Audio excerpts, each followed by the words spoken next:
Assalamualaikum warahmatullahi wabarakatuh.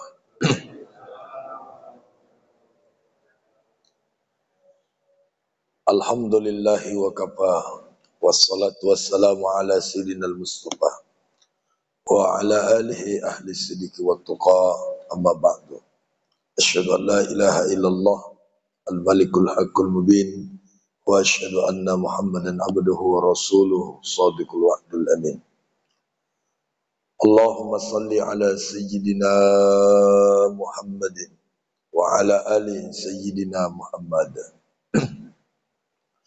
Bapak-bapak, ibu-ibu jamaah yang Allah muliakan, alhamdulillah, biiznillah, dari tadi pagi sampai hari ini suasana hujan masih terus turun. Mudah-mudahan hujan yang turun ini menjadi berkah untuk Kota Pekanbaru dan Riau sekitarnya, amin. Karena kemarin itu saya melihat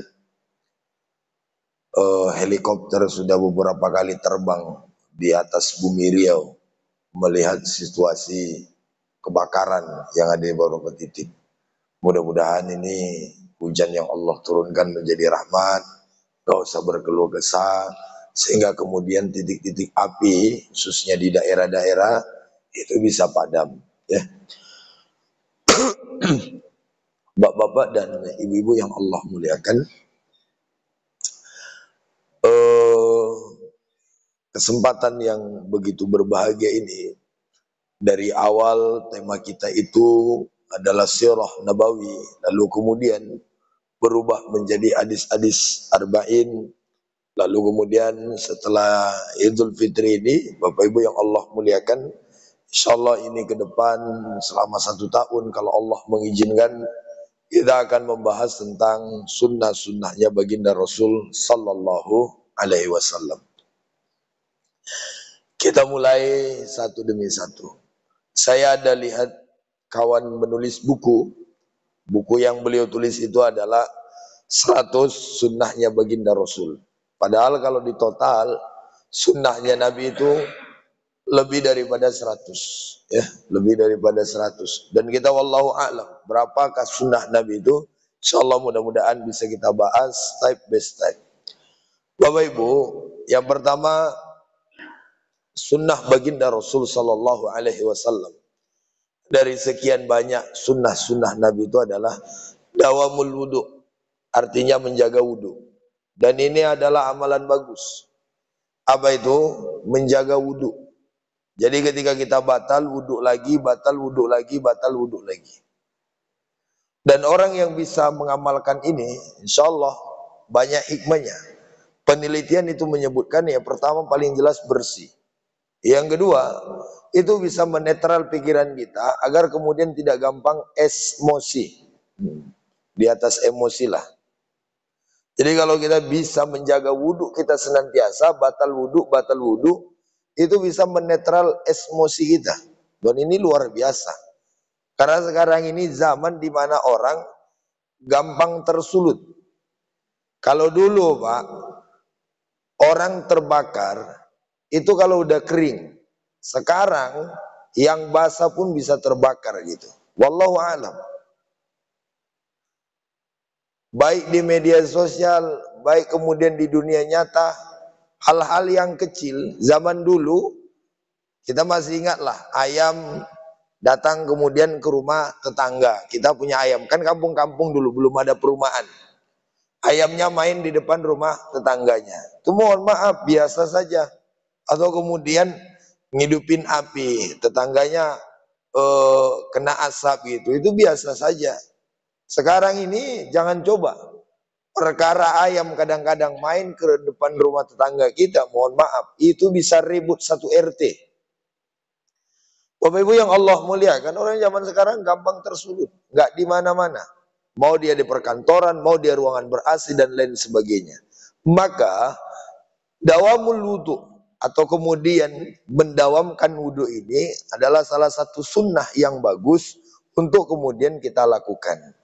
Apalagi Nabi mengatakan orang yang kemudian beliau kenal nanti di hari kiamat itu adalah min asaril wudu, daripada bekas wudu yang kemudian kita kerjakan.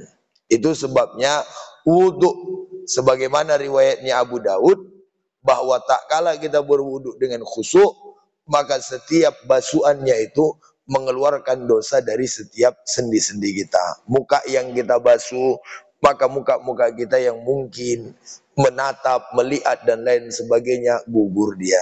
Tangan kita juga begitu, kaki kita juga begitu, kepala kita yang terlalu banyak pikiran juga begitu. Itu sebabnya bagus sekali andai kata kemudian kita bisa mengamalkan dawamul wudu. Bapak Ibu yang Allah muliakan, karena kan termasuk yang kemudian kata baginda Rasul sallallahu alaihi wasallam, ala adullukum ma yamhullahu bihil khataya wa yarfa'u bihid darajat. Maukah kalian, apa itu? Allah hapuskan dosa, lalu kemudian Allah angkat derajat. Jadi Allah hapuskan dosa, Allah angkat derajat. Ternyata salah satu caranya adalah dengan dawamul wudu. Jadi sunnah Nabi ini saja yang bisa kita jaga dengan tiap hari, wah udah keren Pak.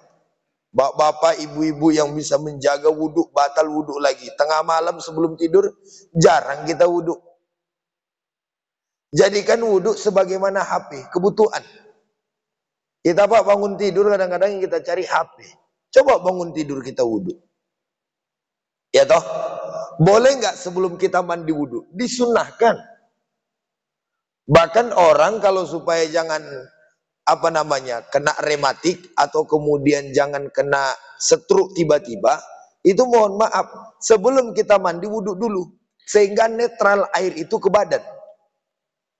Coba kalau nggak percaya kita mandi dalam posisi kita belum stabil, tiba-tiba mandi, syup, kadang-kadang tuh badan terkejut, itu yang bisa menyebabkan stroke. Saya nggak nakut-nakutin, saya nggak nakut-nakutin.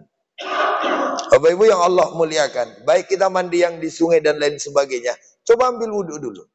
Mau tidur wudhu dulu, ya kan? Mau makan wudhu dulu, mau bekerja wudhu dulu. Masya Allah, inilah yang kemudian diamalkan oleh Nabi, para sahabat yang lain. Padahal zaman dulu tuh Pak, mohon maaf, nyari air itu payah, ya toh? Di zaman Nabi misalnya, belum ada sumur bor. Nah sekarang ini mah keren. Ya, tinggal lu pakai sumur bor, tinggal ngidupin keran, air berlebih-lebih. Air itu zaman sekarang berlebih-lebih. Yang kurang itu kesungguhan kita untuk berwudu. Saya membayangkan ini Bapak Ibu. Kalau kita bahas sunnah Nabi ini, baik saya yang bicara maupun Bapak Ibu yang mendengarkan, kita amalin bareng-bareng, Masya Allah. Oh, berarti kita bisa ngikut. Gak usah lah dulu sunnahnya itu misalnya naik onta gitu ya kan. Atau kemudian poligami. Kejauhan Pak.